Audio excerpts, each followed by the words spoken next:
Welcome to Pregnant Tea, your cozy corner in the world of pregnancy where we sip on stories, wisdom, and the occasional cup of actual tea. I'm your host, Kendra Pace from Natural State Wellness. Each week, we brew up candid conversations with mothers who've walked the path you're on, sharing their triumphs, challenges, and everything in between. We also invite professionals to spill the tea on tips, tricks, and techniques for each stage of pregnancy. We'll be talking about everything from prenatal care to postpartum recovery. So whether you're a first-time mom-to-be or a seasoned pro, grab your favorite mug and settle into your comfiest chair as we venture into this crazy and wonderful world of pregnancy together.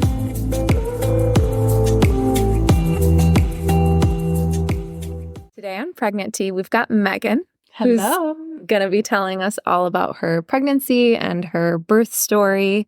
I'll have you start by telling us a little bit about yourself and your family.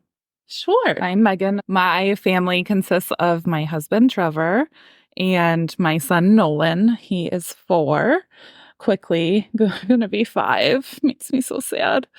And we have a dog, Lainey, and we have a cat, Kirby. So it definitely was a surprise at first when we found out. I obviously was late, took a test, didn't really know. We weren't being super careful because we knew we wanted to have a family eventually. I was actually on birth control for many, many years, just for different period reasons. Went off of it knowing after we got married that we wanted to start a family. So I was off of it for probably a year. And then, things happen. The birds and the bees. Like that. Things happen. And when I was late, I took a test, not really thinking that anything would happen. And turns out those 2 red lines came on the test. And I was like, oh, okay, we're doing this. It was definitely a welcome thing. We were excited, but scared. Because we had just bought our house, we just got our dog Lainey, so we were just establishing our roots as a married couple. And then surprise! Your family's growing. Yeah! But it was a pretty easy pregnancy. Thank goodness. I know a lot of people struggle. And I really enjoyed it, actually. It was very cool the way that the woman's body works and growing this thing inside you and just feeling the kicks and all of that was pretty cool. Did you have any ailments like morning sickness? So no sickness, which I was actually really surprised about. So no morning sickness, nothing like that. But when I went in to do my glucose test, actually I had to do it twice and I can't remember why, but it was gross. I hear great things. Did you get to pick your flavor? I did, and I chose wrong. Fruit punch is not the way to go. Did you choose fruit punch twice? No. Okay. Orange, I think, was my next choice. After that test, I was diagnosed with gestational diabetes, which didn't come as a shock to me. My dad has diabetes, and so it's in my genes. But I didn't realize how big of an impact that would make going forward. I had to test my blood after every meal. Very inconvenient having to do that working after breakfast. True. I would have to close my office door, test my blood, and then do the same for lunch. Do they provide you with the glucose monitor, or is that something you have to buy? They write a prescription for it. Okay. And then you bring it to your pharmacy. But I do remember it being a little more expensive than I thought. But obviously depends on your insurance. But yeah, it was eye-opening, the different things that would make my sugar spike. So if I ate pasta, it wouldn't spike my blood as much as I thought it would. But when I ate a bagel, it would shoot right up. So different carbs had different effects on me. I would have to submit this paper with my results on it every few weeks. I would come in for my checkup and say, here's what my blood looked like this week and this week. And then they would tell me what to fix. I think I was even sent to a nutritionist just to understand what things I could substitute or how I could adjust my eating schedule. So they gave you that option. They did. That's nice. Yes. I did only go once. Hey, just to know that you have that option, honestly. Yeah. And some people would be like, no, I'm good. Yeah. Yeah. So it was a good experience to do that, just to they gave me a whole bunch of stuff to take home and research and whatever. But honestly, I didn't truly follow it as much as they wanted me to. But nothing came of it. To go on medication. No, it was pretty manageable. Yeah. Just with diet. Yeah. Yep. Yeah, and at every appointment, they would keep reminding me, gestational diabetes, there are risks for the baby. The baby can grow too quickly, those kinds of things. And because of my age and the diagnosis, they did schedule me for an induction based on what they thought my due date was. And when I went in for my last week of appointments prior to my induction, he was actually ready to come out a week ahead of time. He was in there. He's really settled in. So when I went in for my last appointment, they were feeling around for heartbeat and movement and all of that stuff. There's heartbeat, obviously, but no movement, no matter what kind of pressure they put on my belly. So they were a little worried, and they had called the hospital to see if I could go in that day to be induced. And it was funny because I went in for my appointment, they did all of the testing, no movement. And then as soon as they had me go out into the waiting room while they called the hospital, I could feel him move in my tummy. And I was like, he was playing a game. But they did. Go ahead. How did it feel when they were doing all these things to look for movement? Were you feeling nervous? Or were you like, no, I think that he's okay? Nervous. In movies and stuff you see sometimes when there's something wrong on the scan, the doctors get nervous and they don't really say anything. Well, she went through the whole thing with me. So she was like, I don't see any movement. I'm going to try this. And then keep saying that and said, okay, I'm going to bring in your doctor to see what the options are. I'm going to talk to him. Okay. But the doctor didn't actually come in and see me. We could hear him through the wall calling the hospital saying, I have this. However old I was at the time. 32. You're scheduled for an induction next week, but I really think she should come in today. This is what's happening. So we heard it through the wall before he even came in and told us what was happening, which was very nerve-wracking. Yeah. So that wasn't the greatest experience. And he sent me right to the hospital. I remember I was on a break at work to go to my appointment, so I had to go back to work, tell them I had to leave, packed up all my stuff. I wasn't prepared to go on maternity leave because I still had a week. Packed up all my stuff. I went into my coworker's office and cried, and I was like, I'm leaving. It was like a lot all at once when you're not expecting it. Yeah, and then I had to call my parents because they were watching our dog, and so we had to all adjust our schedules. So came home, got our go bag, we kept calling it, stuff for the hospital. So that was ready to go? It was. All right. It was, except for a couple of things, like our chargers and stuff for our phone.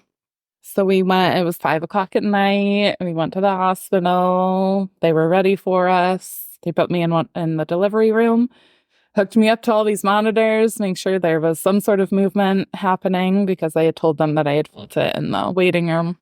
Was he moving at that point? Yeah, they could see it on the little sensor. But I forget what the technical term is for all these things that you have to be up to. Yeah, and so I was induced an hour or so later, let's say 7 p.m. that night.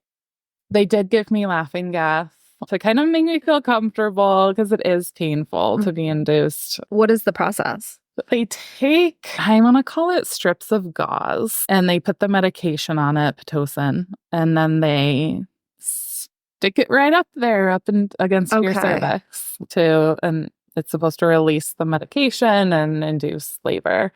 It took a while. They gave me the laughing gas. I fell asleep probably 20 minutes after that. That's ideal. I was so comfortable. Yeah. Woke up the next morning. Wow, so you slept all night. Yeah. That's golden. But then I still wasn't in active labor when I woke up in the morning. And so they had to physically break my water, which is another very weird, kind of painful thing. And a weird sensation when it happens too, because I think they do some sort of numbing. I remember I just all of a sudden felt this warm sensation. And so that was weird because I didn't really feel the wetness. I just felt the warmth. And so that happened. And then almost immediately I started contractions. They were saying I was having baby contractions overnight, but I couldn't really feel them, or I guess I didn't know what they were. But then I remember the contractions were so intense. And so after a couple of hours of that, I was like, I need an epidural. Mm-hmm. It's very intense. And I can't compare it to anything else because that's my only pregnancy. So, but I can't imagine going through that without the epidural. Mm-hmm. And anyone who has gone through it without medication, you're a saint, because it was like, take your worst period and times it by 10. It was the worst, cramping every few seconds. That was probably the longest portion of it all, because I had to wait for the doctor to come in to give me my epidural, and that took half an hour after I had requested it. And that whole process is something, because the entire room has to be sterile. So all of the, Trevor had to gown up. All the doctors, nurses did. They had some sort of shield behind me. I was facing this way off the bed. Trevor was behind me, the doctor was behind me, and then they have to have 2 people watching, and then they insert a very long needle. They didn't show me the needle, thank God. After that was injected, it took a minute or so for it to kick in and for me to feel basically nothing from my waist down, which was good, but also frustrating. I couldn't feel my contractions, obviously. I couldn't feel really anything that was going on. So as I was pushing, I wasn't pushing hard enough. Sure. Because I couldn't feel it. So he got lodged in my birth canal for a while, because they're to keep pushing, keep pushing, keep pushing. And that's why his head turned out the way it did. It was very elongated when he finally came out. He's a little cone head. Yeah. Yeah. So that was the only, I guess, bad thing about having an epidural, was not being able to control what's happening. Well, it took the pain away, which was great. Right. So there's pros and cons. Yeah. So that took to push him out, probably took an hour and a half, maybe. Trevor got to cut the cord, so that was very cool. But I did have some tearing, and so they had to sew me up. So they were cleaning him off while I was getting sewn up. I did have a catheter, so they had to take that out. And I did poop. I pooped on the table. Everybody poops. Maybe not necessarily while delivering, but every day, Yeah, I mean, it's a natural thing. So I'm pretty proud of myself for that. But I do have to say the overall experience was pretty good. My nurses were rock stars. They helped me get my new underwear on and all of the ice pack, not gauze, but pads, basically, because you're still bleeding. Right. Just made me feel comfortable. And the doctor who ended up delivering me was not the doctor who I expected to, but he was the only one on call at the time. But I'm told is the closest doctor to a midwife, or the more natural way of doing things. So that was nice. He was very caring and asked me if there was anything else I needed and stuff like that. So that was cool. I will say next time, if there is a next time, I will give myself more time before people can visit. Yes. Drawing those boundaries is so... Yeah. I feel like times have definitely changed too. And now you want that intimate time with you, baby, and partner. Right. And... Yes. Yeah, because so he came out, the cord was cut, he was cleaned off and everything. Family came into the room. He wasn't even weighed yet.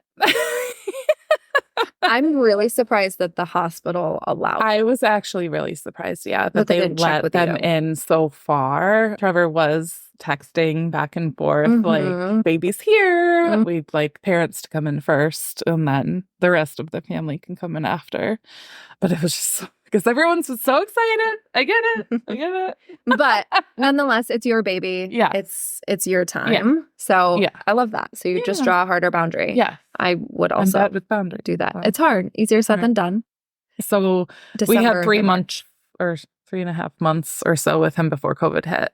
It was challenging after COVID hit to not have that family support and not really knowing what to do. Yeah. Because it was such an unknown your first thing. time. You want to be careful with a baby anyway. We didn't know what the right thing to do was. Do we still have a family visit? And do we still have family hold him? So that was weird. What did you find was the best way for you to navigate that? You and Trevor talking it out, trusting your intuition. Yes. Did you feel pressured into stuff?